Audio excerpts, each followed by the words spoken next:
Famille, justice, enfance. Bonjour et bienvenue tout le monde dans ce nouvel épisode, cette nouvelle session de Famille, Justice, Enfance sur RLP, Radio Libre en Périgord. Un direct toujours ce soir, un direct exceptionnel, une émission d'1 heure avec Claude Berthoumieux. Claude qui vient nous voir, qui fait partie du paysage périgourdin, qui a commis d'ailleurs en 2001 un ouvrage Vivre après une agression aux éditions Le Souffle d'Or, préface de Jacques Salomé, qui s'appelait Avant les blessures irréversibles, qui a été édité en 2005. Donc Claude est venu nous voir très gentiment et nous allons passer ce temps avec elle. Claude, bonjour. Bonsoir. Bonsoir, ça va? Oui, parce que quand il fait nuit, moi, vous savez, c'est la nuit. Vous savez. Très bien, merci. Bon, Claude, dites-moi, pour ceux qui ne vous connaissent pas, qui n'auraient pas eu la chance déjà de savoir qui vous êtes, est-ce que vous pourriez nous définir un petit peu qui vous est, votre parcours, qu'est-ce qui vous a amené là, qu'est-ce que vous avez fait durant tout ce trajet? Trajet de vie. Oui, bah oui. Vous avez eu plus d'1 heure ou...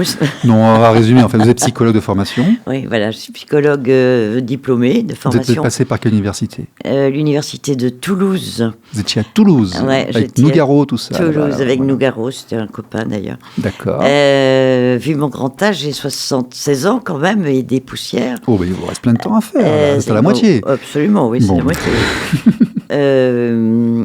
J'espère que la médecine va faire des progrès. Non, j'ai fait une licence de psycho parce que tout d'un coup, je me suis réveillée un matin en me disant je vais faire psycho. Voilà. Et puis, je fais mes études de psycho et je trouvais que c'était pas passionnant ce qu'ils nous enseignaient, c'était très théorique. Donc, j'ai décidé de faire un stage en hôpital psychiatrique pour aller voir d'un peu plus près ce qu'on appelait la psychiatrie ou la psychose. Là, ça a été passionnant. J'avais 18 ans, je me souviens. C'était vraiment passionnant.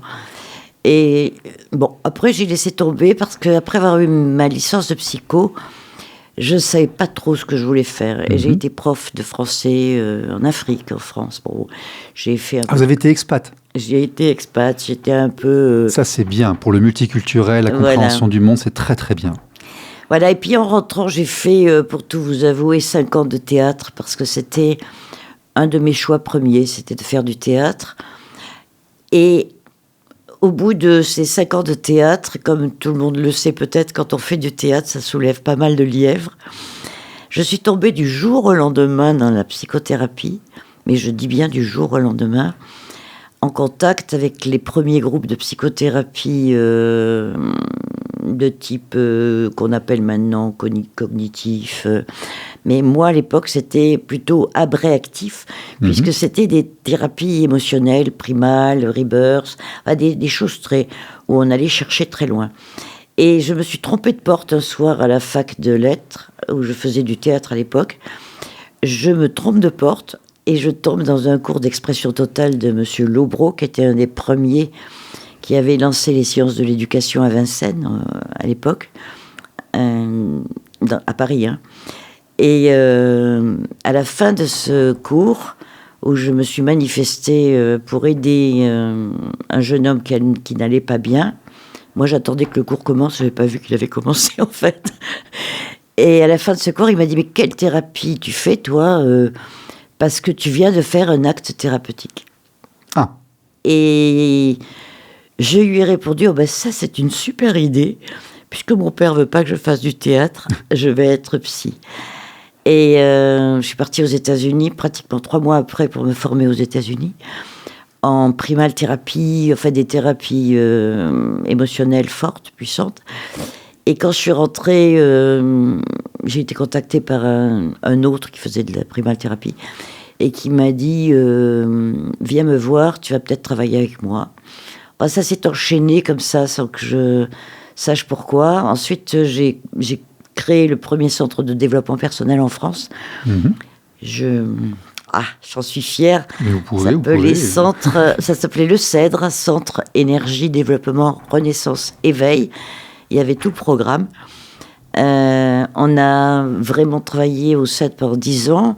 Entre-temps, j'avais créé le théâtre primal, où je partais de la thérapie émotionnelle primale, mais où je me disais, ça suffit pas. Après avoir enlevé toutes nos armures, émotionnel pour se protéger, il faut aussi pouvoir faire quelque chose de qui on est. Quelque chose d'intéressant. Si ce que je suis, avec mes défauts et mes qualités, c'était forcément quelque chose d'intéressant. Et j'ai créé ce théâtre primal où on travaillait à la fois sur ce que j'appelle nos ombres, nos névroses, et aussi sur nos dimensions héroïques, sur nos dimensions de lumière. Certains diraient chez les Grecs notre dimension dionysiaque, les bacchanales, et puis par ailleurs la dimension solaire, apollinienne. Donc j'ai toujours été fascinée par ces deux dimensions de ce que nous sommes, ombre et lumière, avec des défauts, des qualités, et que c'est ça qui fait qu'on est unique. Et voilà, et sur cette lancée, après je me suis retrouvée, évidemment, j'ai fait de la thérapie longtemps à Paris, puis après je me suis retrouvée aussi du jour au lendemain projetée dans le monde des agressions. D'abord parce que j'avais été agressée moi-même, mais ça c'était pas ce qui me paraissait le plus urgent, c'est parce que j'étais en entreprise, j'avais décidé de travailler en entreprise, et un été, j'ai eu une révélation encore, je me suis dit, les gens souffrent dans les entreprises, que ce soit les hôtesses d'accueil, soit de harcèlement avec le public, soit le harcèlement, et je vois que je ne m'étais pas trompée parce que je travaille de plus en plus avec... j'ai travaillé pendant 35 ans avec des victimes d'agression.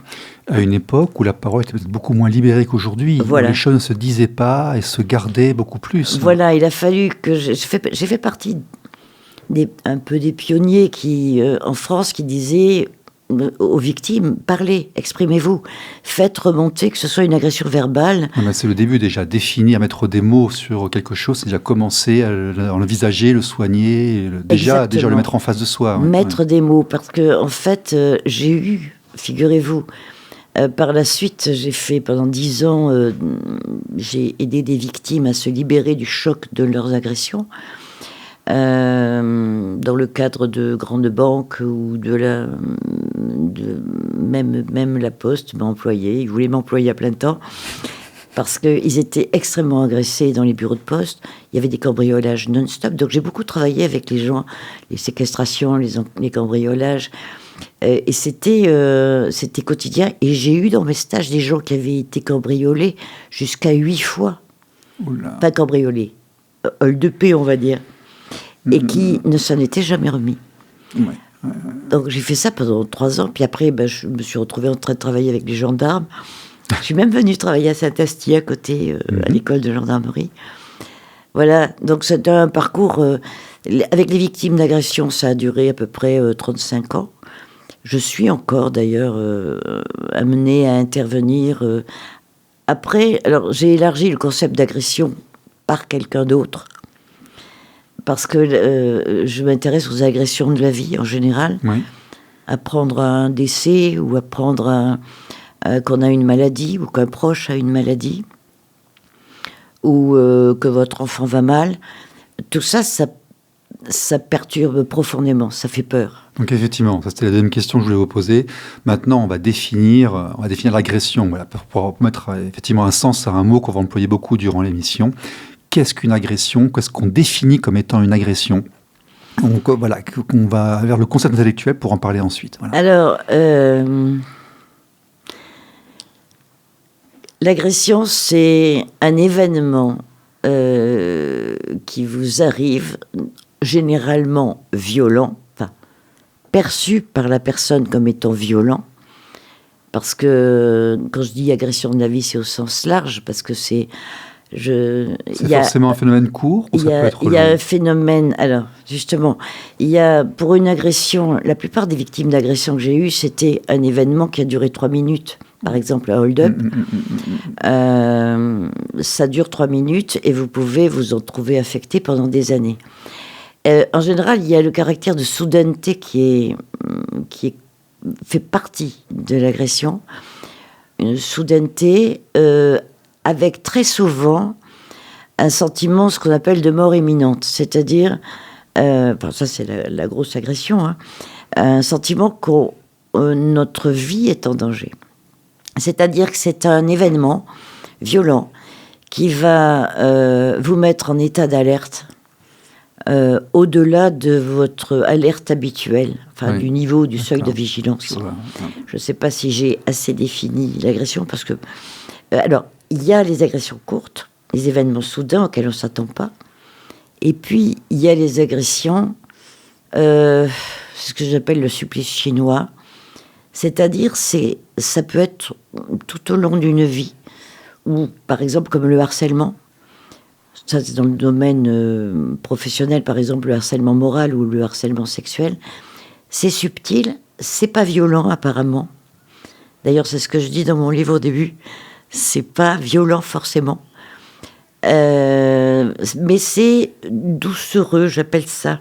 Ça s'insinue. Ça se... c'est de l'agression, moi j'appelle ça de la torture mentale. L'agression que peut subir une femme ou un homme, d'ailleurs, de la part de son conjoint, quand il a un conjoint pervers narcissique. Quand je dis un homme ou une femme, parce que ça arrive que ce soit aussi des femmes, c'est plus rare, mais ça arrive. Nous avons les hommes battus ici. Les hommes battus, par exemple. Et puis, quand un enfant est systématiquement, par exemple, dévalorisé. Oui. Pour moi, c'est subtil, c'est du goutte à goutte. C'est quelque chose qui risque de le détruire. Progressivement, tranquillement. C'est pas, vous lui mettez pas la dose mortelle d'arsenic tout de suite dans le verre, mais un tout petit peu chaque jour.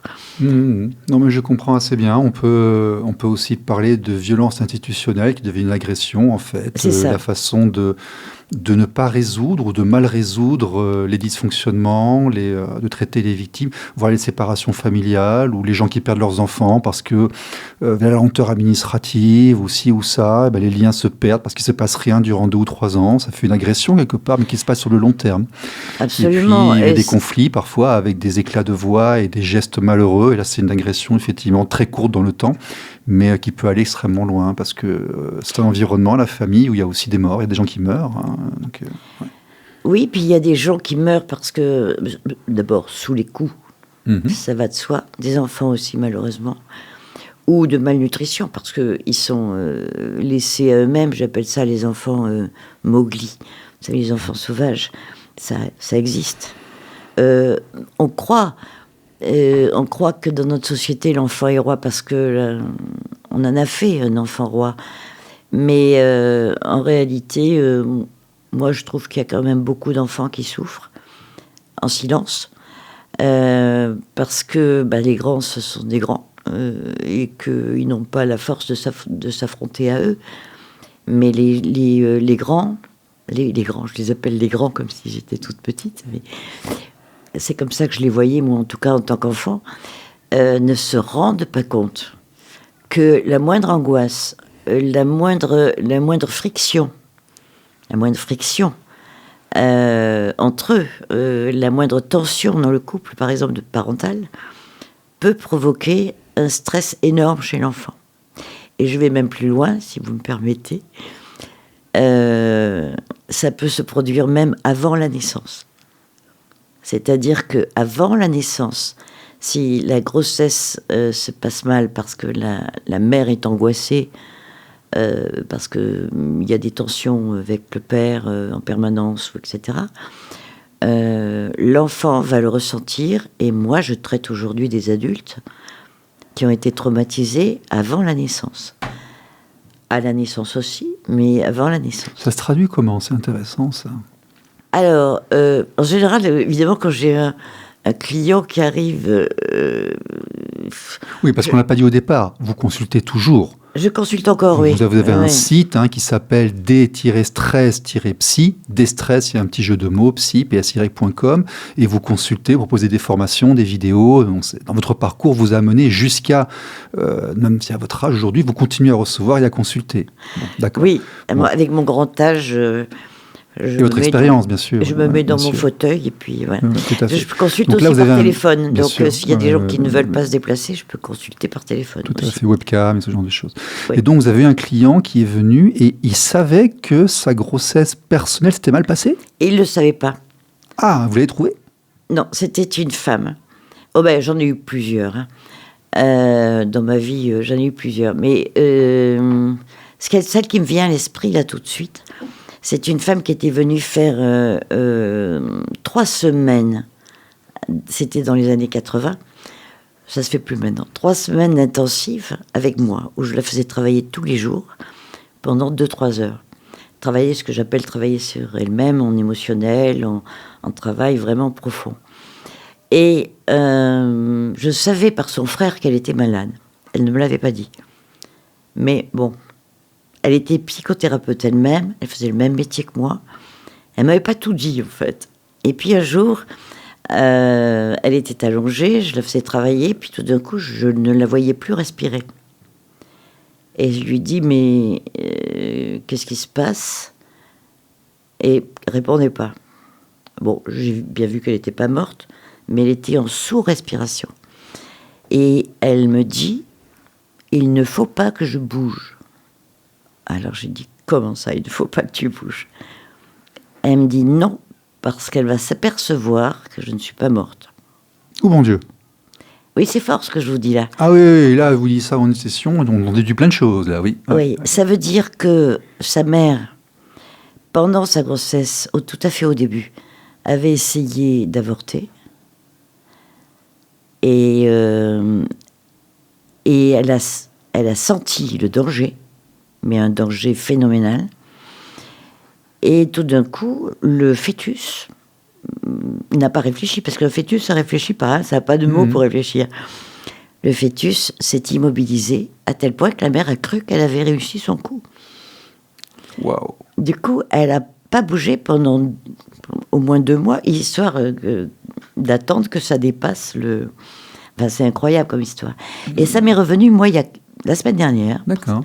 Parce que j'ai eu une cliente qui me disait, je ne sais pas ce que j'ai, mais il y a quelque chose que je ne veux pas aller voir. J'ai une peur profonde au fond de moi, et je ne sais pas ce que c'est. Et tout d'un coup, je lui dis, qu'est-ce qui s'est passé pendant la grossesse de ta mère? Il va falloir que tu en parles avec elle. Parce qu'elle m'a dit, mais ma mère était extrêmement angoissée pendant qu'elle m'attendait. Et elle avait peur en permanence que je meure. Voilà. Je vous dis des choses un peu fortes, je vous prie Non, d'en ne vous inquiétez excuser. pas. Non, mais ici, on a parlé de tout, donc on peut... On a le droit. Oui, absolument. Voilà. Donc ce sont quand même des choses qui marquent une vie. Et par exemple, moi, il m'arrive de savoir, en voyant la manière dont se comporte une personne qui vient me voir, je les appelle les clients, parce que patient, ça fait trop médical. Mais quand il y en a un qui vient me voir, je le sens, et quelquefois je lui pose la question, qu'est-ce qui s'est passé au moment, alors que ça peut être pendant la grossesse de la mère ou au moment de ta naissance. Alors je vais vous donner un exemple. J'ai constaté par exemple que 9 fois sur 10, les personnes qui sont nées par césarienne, ça va intéresser plus d'un, j'espère. Oui, oui. Personnes qui sont nées par césarienne n'ont pas eu à passer à travers le processus de la naissance, qui est une alternance entre contraction et détente. Dans le passage du col de l'utérus, c'est pas simple quand même. Hein. Donc ils n'ont pas eu à faire ce travail de pousser, ils n'ont pas vécu au premier degré dans leur corps cette alternance de détente et de stress extrême, de peur, parce que ça crée une peur presque ontologique. Ils n'ont pas vécu ça. Comme le col, par exemple, était trop étroit, on a décidé de l'extraire par césarienne, ou que la mère risquait sa vie aussi. Eh bien, au moment où ils sont sortis, il faut anesthésier légèrement la mère, puisqu'on ne va pas l'ouvrir comme ça. Oui, et par le cordon, ça passe. Et puis, il faut les sortir très vite, oui. Parce que l'anesthésiant passe très vite dans le cordon. Et à l'époque, ils n'avaient pas pris conscience de ça. Et il y a des tas de gens... Alors ça donne quoi dans leur vie? Ça donne que chaque fois qu'ils sont face à une difficulté, par rapport à la naissance, c'est quand même une difficulté à affronter. Chaque fois qu'ils sont face à une difficulté, ils vont, comme par hasard, avoir sommeil ou aller dormir. Et ils vont pas affronter la difficulté de face. Ils disent, après tout, c'est pas plus mal, hein, mais j'y verrai plus clair demain. D'accord. Ou alors, j'ai sommeil, ne me parlez plus de ça. Ils ont une forme de déni sur le moment. D'accord. Ou alors, ils se disent, ça va se résoudre tout seul. Bon, ça peut donner des trucs avantageux. Oui, bien sûr. Oui. Et j'ai remarqué que ce sont des gens qui s'endorment sous l'effet du stress. Et souvent, je leur dis, mais qu'est-ce qui s'est passé au moment de ta naissance? Et on voit aussi les gens qui sont nés par forceps. On les a forcés, ils n'étaient pas OK. Moi, j'ai une amie, on lui a carrément... Son père, la sage-femme n'était pas arrivée à la maison, c'était à l'époque...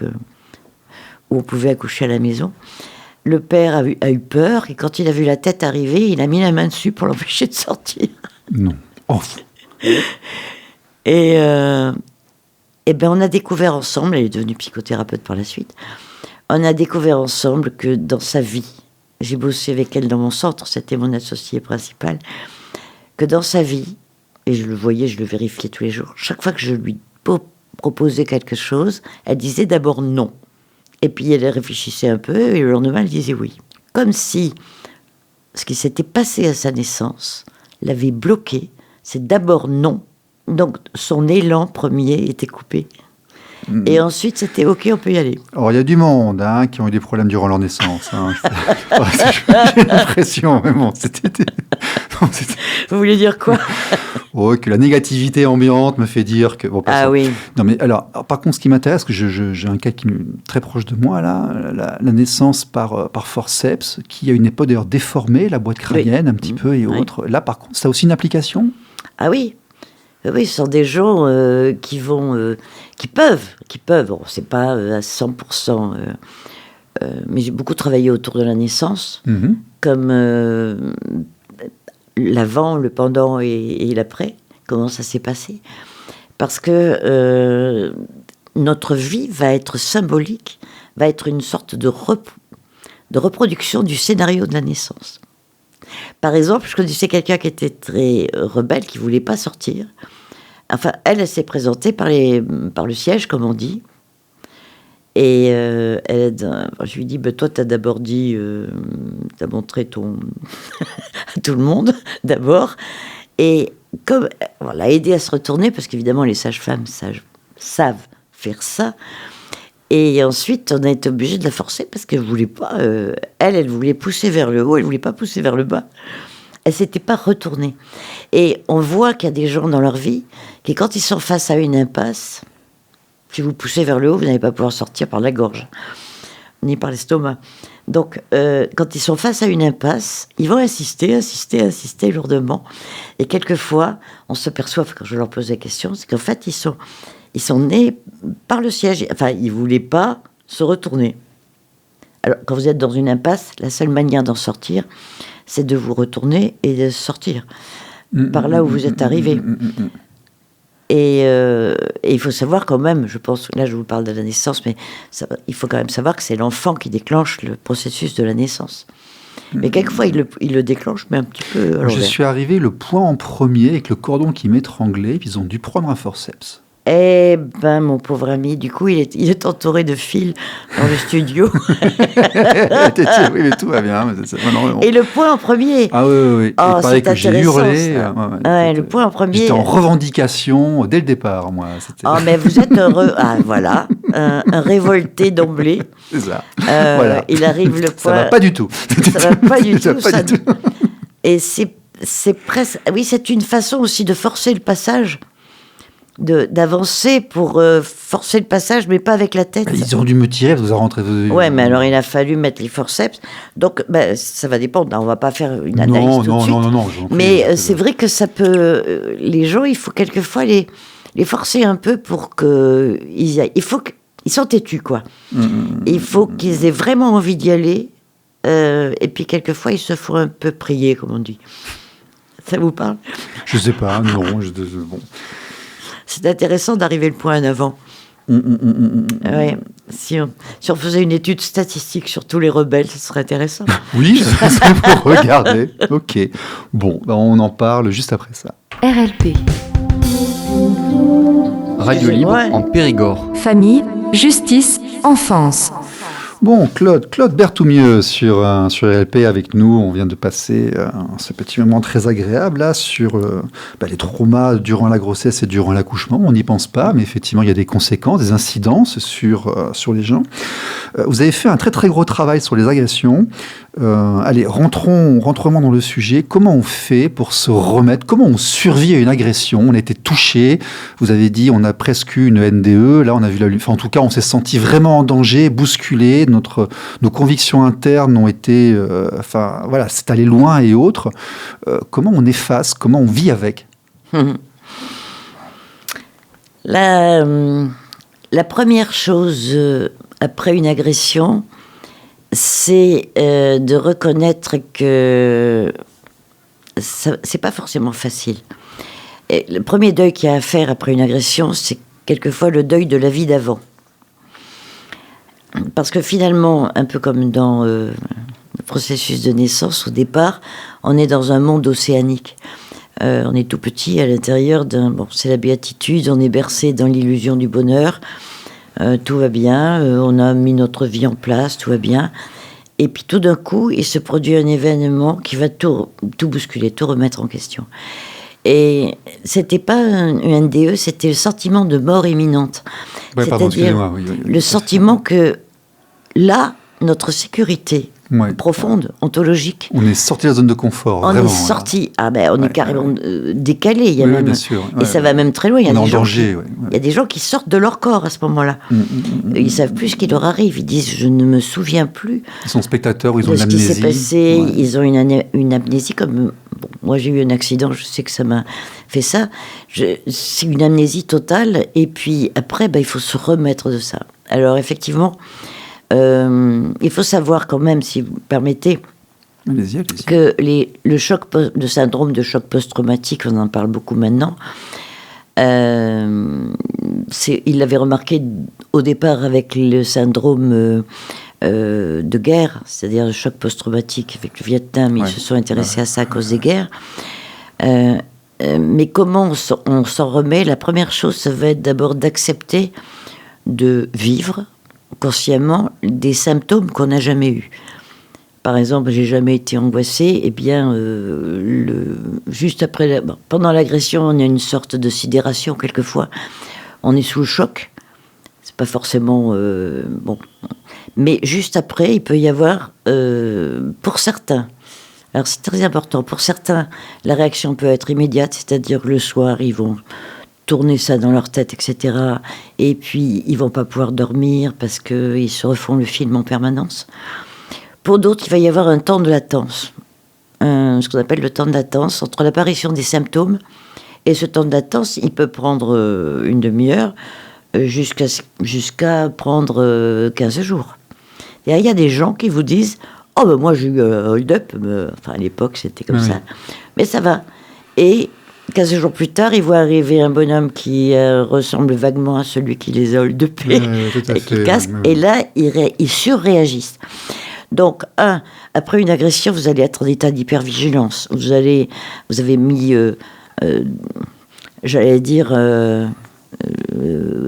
150 vigiles sur vos remparts personnels. D'habitude, on en a 4 pour surveiller votre niveau de vigilance ordinaire. Et là, vous en allez avoir plein de vigiles. Parce que vous êtes en hypervigilance, d'où l'absence de sommeil, perturbation du sommeil. L'estomac qui se noue, on ne peut plus manger. Ou alors la gorge, on ne peut plus pleurer ni parler. Alors, comment on s'en remet? D'abord, la première chose, c'est d'accueillir les symptômes. Je dis bien accueillir et accepter que c'est normal, que c'est provisoire et qu'il n'y a aucune raison que ça s'installe dans le temps. Mais si on sent que ça nous empêche de dormir plus de 15 jours, d'abord, c'est essentiel de dormir, donc il vaut mieux aller voir son médecin, et aussi aller consulter un psy aussi, parce que la parole fait partie, les larmes, la parole, la colère aussi quelquefois, l'expression des émotions va libérer la personne du choc. L'important, pour moi, c'est qu'elle ne la laisse pas s'installer, s'engrammer, enfin je veux dire s'incruster dans votre chair, parce que vos cellules prennent le choc à 100%. Mhm. Et c'est pour ça que quand je parlais des chocs survenus dans l'enfance, pour moi, la névrose que l'on met en place toute une vie, ce qu'on appelle la névrose, névrose, mais je pense qu'on est tous névrosés, donc j'appelle ça la normose, moi. On a tous des petites névroses, des petites habitudes, des petits machins. Donc c'est pas grave, mais il faut savoir que au moment d'une agression, il y a peut-être un ancien choc qui a été enfoui dans la rivière souterraine de l'inconscient dès l'enfance et qui va ressurgir d'un coup et manifester des réactions très violentes. C'est pour ça que je dis que finalement, la névrose que l'on met en place dès l'enfance est déjà un stress post-traumatique. Parce qu'il n'y a aucune raison qu'on mette en place des stress post-traumatiques si on est choyé, aimé, avec des limites, bien sûr, on ne va pas nous laisser tout faire. Si on nous apprend à gérer nos frustrations, etc.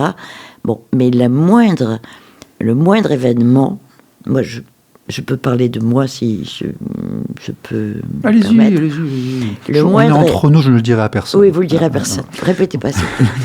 Le moindre événement, moi j'ai perdu ma mère quand j'avais 6 ans et demi. D'accord. Le matin où on me l'annonçait, c'était le lendemain de Noël. Oh mon Dieu. Vous imaginez d'ailleurs que les Noëls, pour moi, ils ne sont pas très cool depuis. Le lendemain de Noël, ma grand-mère m'a dit ta mère va mourir. Et je venais à peine de me réveiller. Conclusion, dans ma vie, mes réveils non plus ne sont pas forcément cool. Ensuite, bon, il a fallu que je travaille dessus, ça va mieux quand même, on se soigne, mais... Ensuite, j'ai vu ma mère, j'ai vu ce qui lui arrivait, j'ai vu plein de choses dont je passerai les détails. Et j'ai senti que tout le noyau dur de ma névrose profonde, de stress profond, s'était noué, installé à ce moment-là. J'avais vu des choses que j'aurais pas dû voir. Et donc, maux d'estomac, etc. Voilà.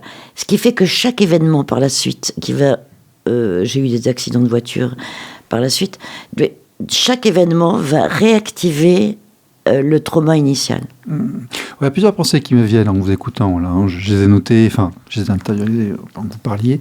Premièrement, une agression, c'est la perte de quelque chose, une certaine innocence, une certaine... Ouais.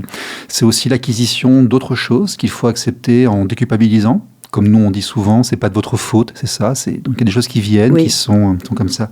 Et deuxièmement, de toute façon, la vie, ça abîme. Donc il y a aussi... il faut trouver aussi quelque part des choses qui sont normales. Je veux dire, une vie lisse, sans aucune agression, c'est pas une vie. Donc il y a des choses qui sont normales avec lesquelles on vit, et d'autres qui sortent de la normalité. Mais on ne peut pas non plus dire aux gens que la moindre petite chose est une agression, quelque chose qui... Parce que le simple fait de venir au monde, par exemple, vous voyez, est difficile. Grandir, constater que l'objet qu'on lâche tombe par terre, au départ, est une frustration.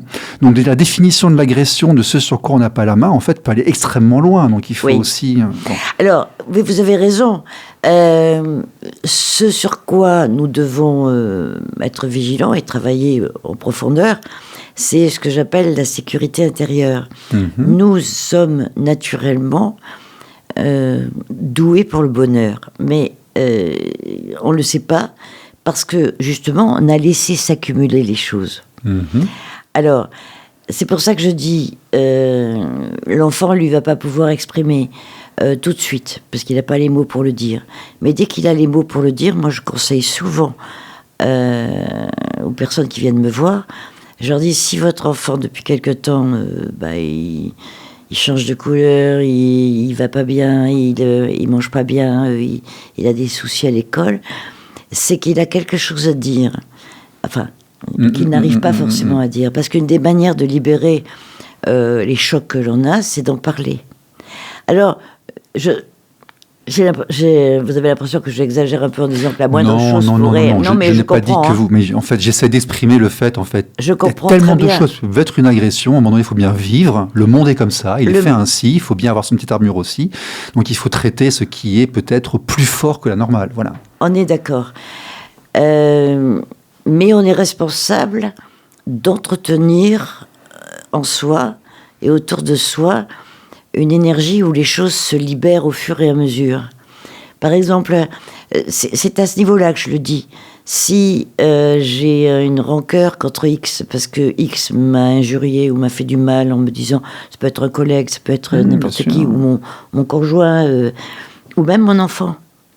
S'il me dit quelque chose qui me fait souffrir, qui me fait du mal, il est bon de le libérer par la parole en parlant. Parler va être une très bonne manière d'exprimer ce que nous avons sur le cœur. Parce que moi, je conseille aux gens, je ne dis pas que toute la vie est agression, heureusement. J'adore la vie. Et puis, il y a des super moments aussi. C'est surtout de ne rien garder sur le cœur. Parce que l'expression garder sur le cœur fait qu'on peut finalement avoir des problèmes cardiaques.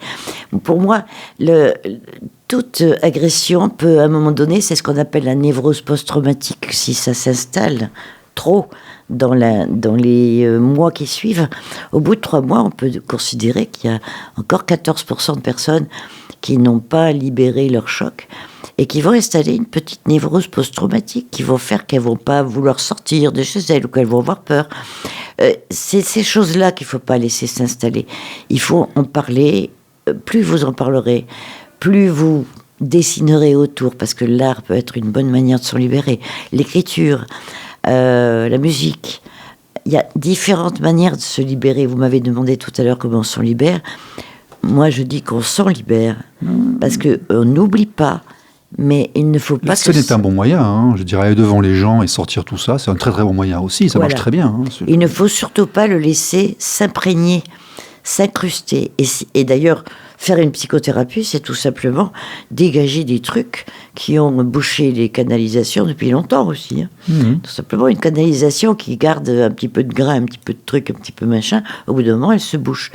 Et on peut dire que nous, on fonctionne un peu comme selon les lois de la physique. Hein. Si on laisse trop s'accumuler les non-dits, les rancœurs, on peut devenir agressif, parce que là, ça s'inverse. Quand on a trop accumulé, on peut devenir violent. La violence, elle n'est pas gratuite.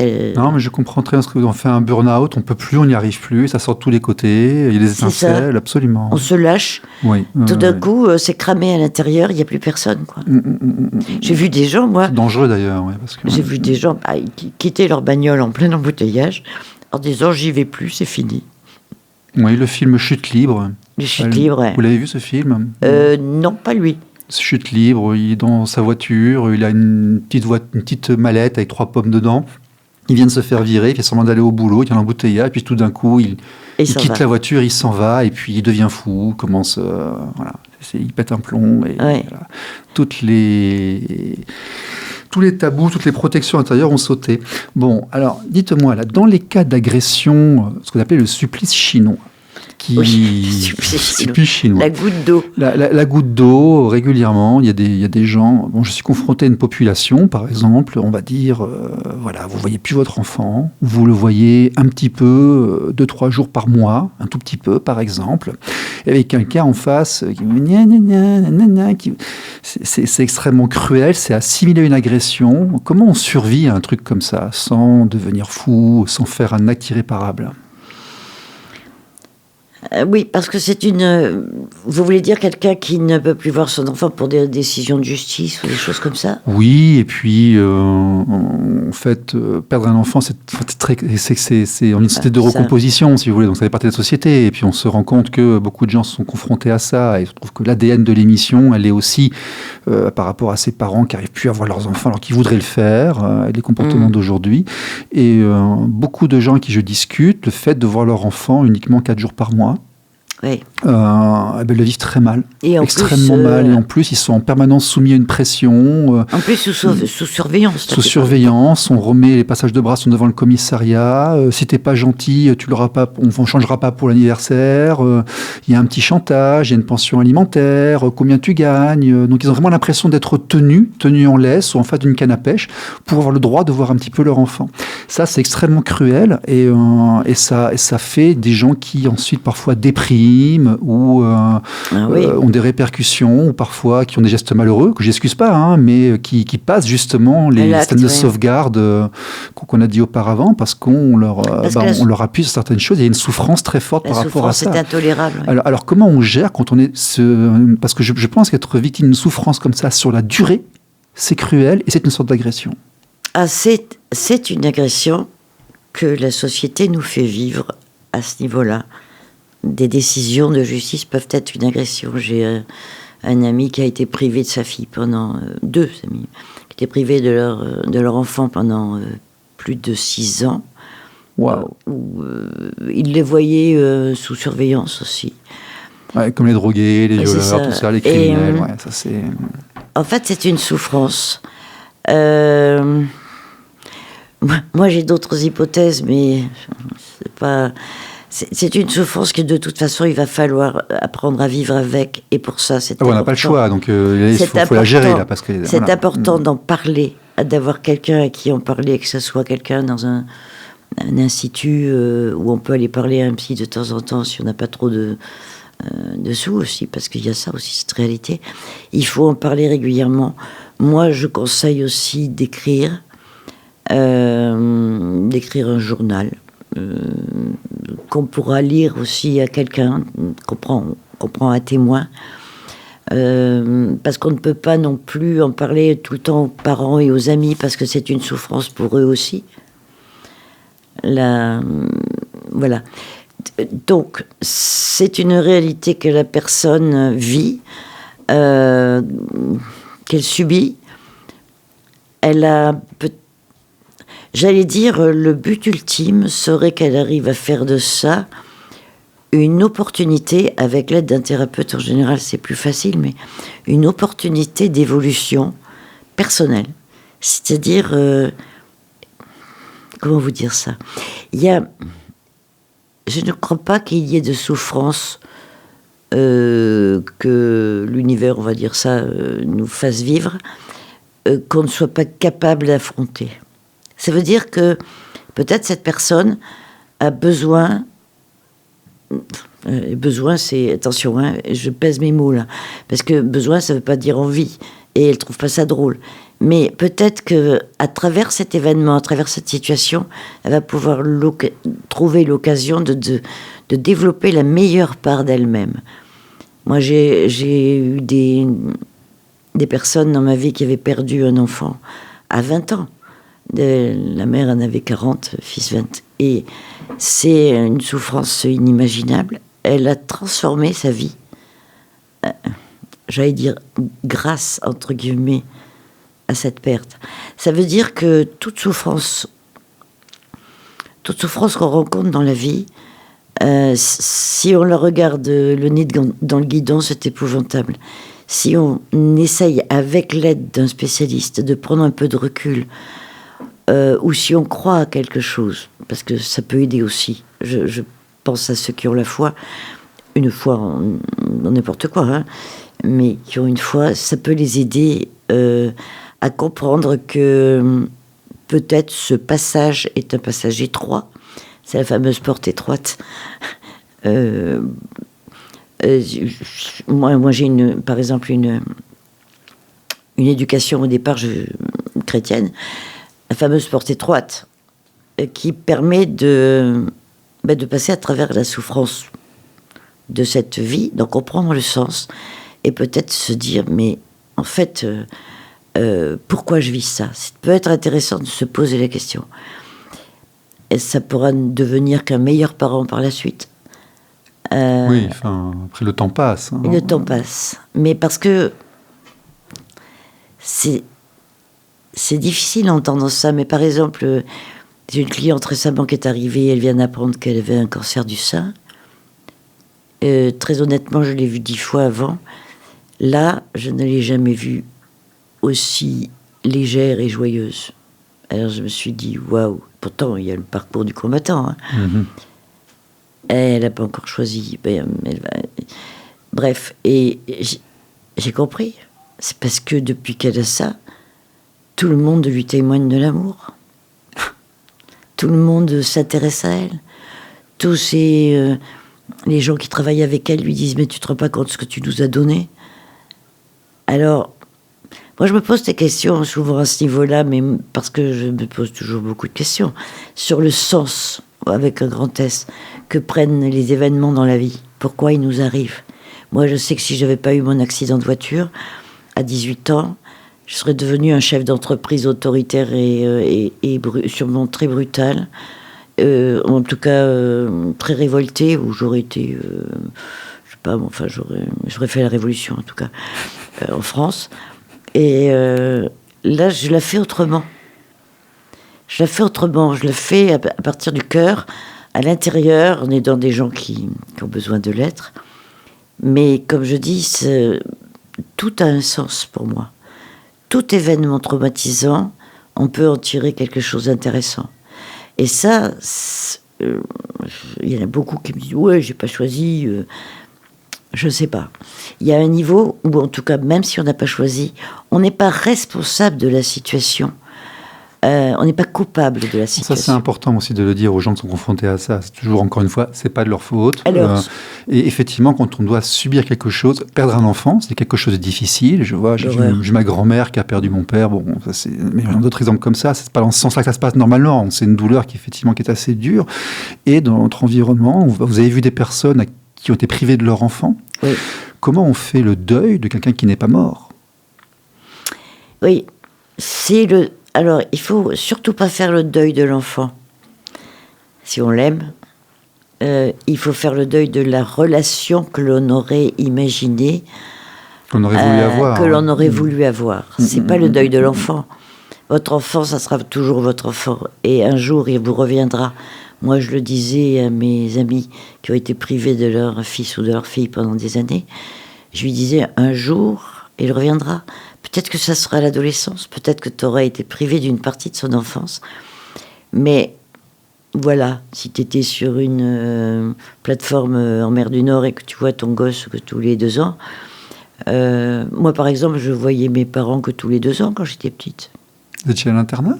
Non, d'une part, au départ, j'étais en Afrique. Ah, oui. Et puis, par ailleurs, ma mère est morte, donc ça a été vite fait. Mais puis mes parents, mon père s'est remarié, il est parti en Afrique pendant 2 ans, je ne les ai pas vus. Vous voyez, j'ai dû faire le deuil de ce que l'on imagine comme la relation idéale. Bien sûr qu'on a envie, mais comme on dit souvent, nos enfants, on ne les a pas mis au monde pour nous. C'est là que souvent on se trompe. L'enfant, c'est lui, pour moi, qui choisit de venir au monde. Et cet enfant-là, si vous l'aimez, continuez à l'aimer même si vous ne le voyez pas. Parce que d'un côté, le voir tous les jours comble nos propres besoins, mais comble nos propres besoins d'enfants, à nous. Notre propre besoin parce qu'on porte nos enfants, mais nos enfants nous portent aussi quelque part. Voilà, il comble nos propres besoins d'amour, de présence. Mais quelquefois, il vaut mieux avoir un après-midi de super qualité relationnelle avec son enfant, plutôt que tous les jours où il y a des tensions dans la famille et où la personne va galérer, ou je pense aussi dans les cas de drogue. On n'est plus un éducant à ce compte-là. Comment ? On n'est plus un éducant à ce compte-là. On n'est plus un éducant. Voilà.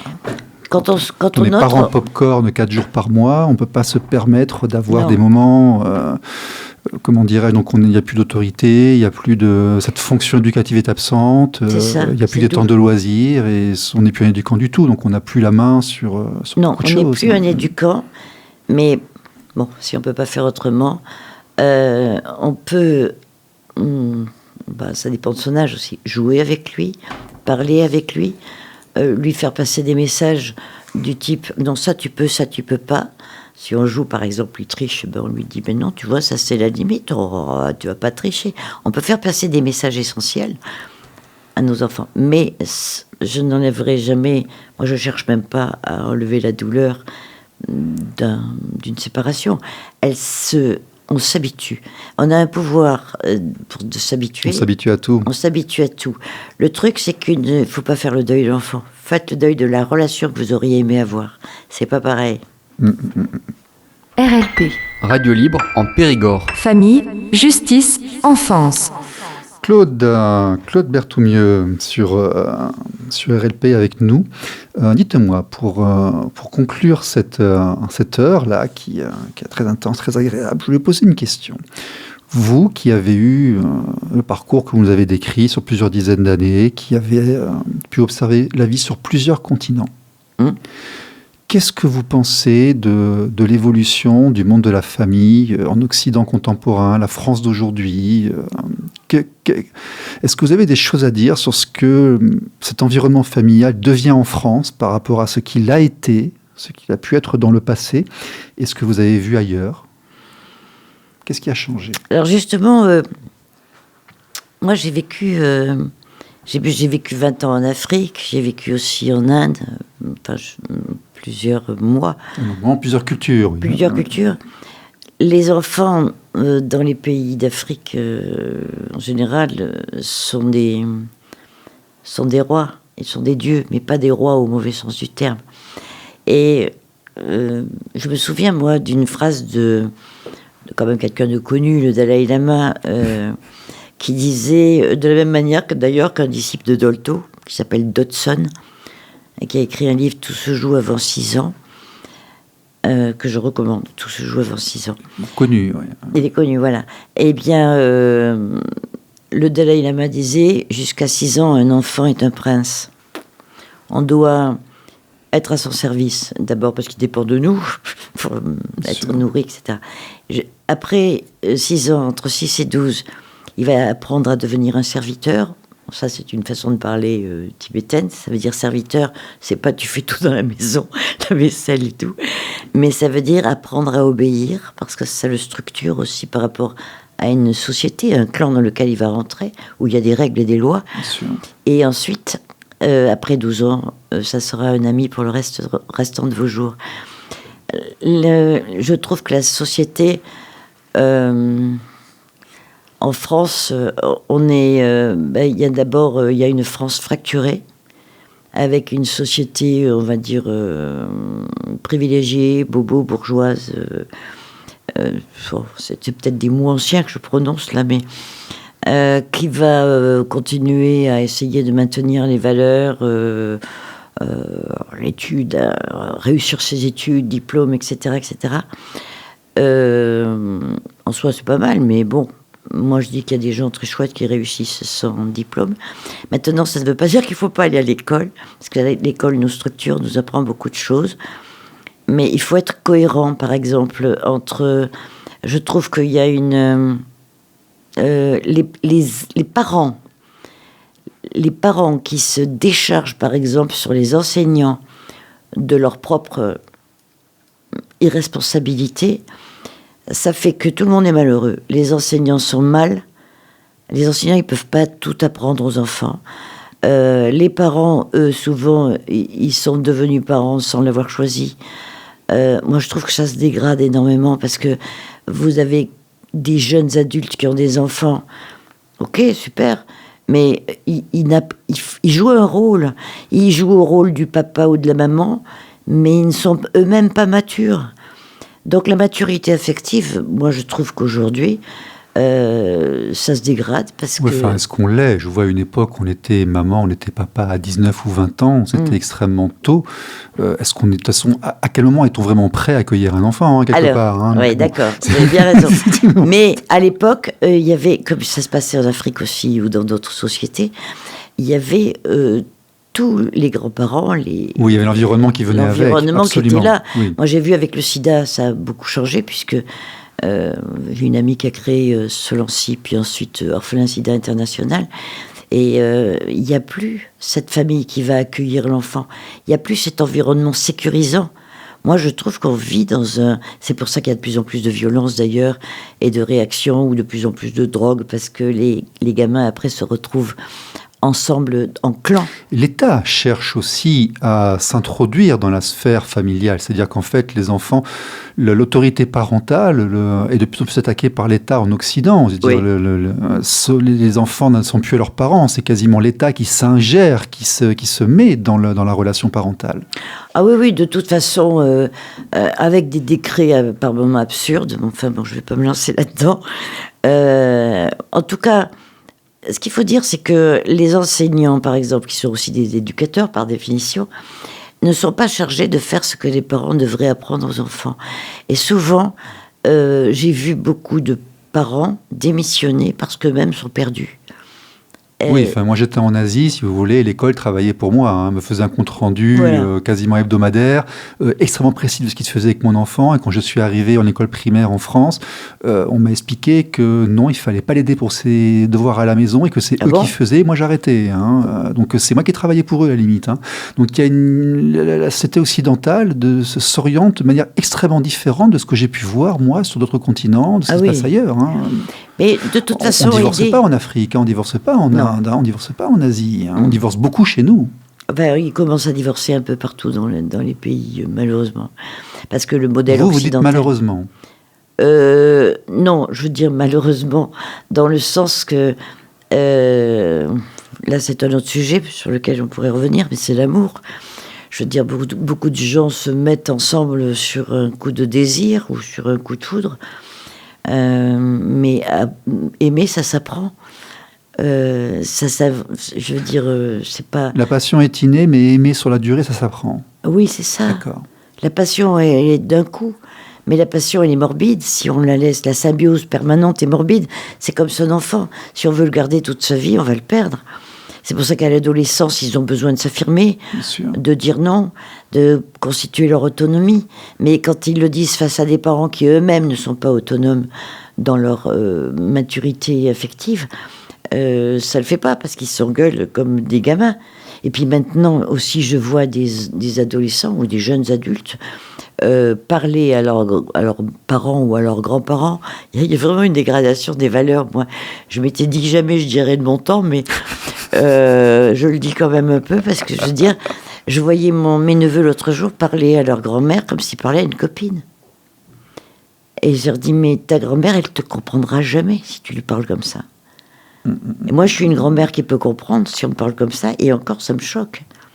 Il y a des valeurs qui devraient se retrouver. Maintenant, on a l'impression que, de toute façon, tout le monde s'en fout, et on est devenu quand même très... il est temps qu'on se resolidarise, voilà. Que chacun... Très divisé en Occident. Chacun reprenne sa place. Très, très divisé en France et en Occident. Justement, que les éducateurs communiquent avec les parents. Mais les parents, quelquefois, ne peuvent pas faire les devoirs, puisque eux-mêmes n'ont pas fait ces devoirs-là. Bon, passons. Dites-moi, Claude Berthoumieux, donc on vous trouve sur d-stress-psi.com. psy.com, si.com. Et le D, c'est tout seul. Le D, il est tout seul. En fait, ça fait Destress, ça fait Destress Psy. Donc, on vous trouve sur Internet. Vous avez aussi des réseaux sociaux. Vous avez Facebook, j'ai au moins 4 pages, ou 5, je ne sais plus.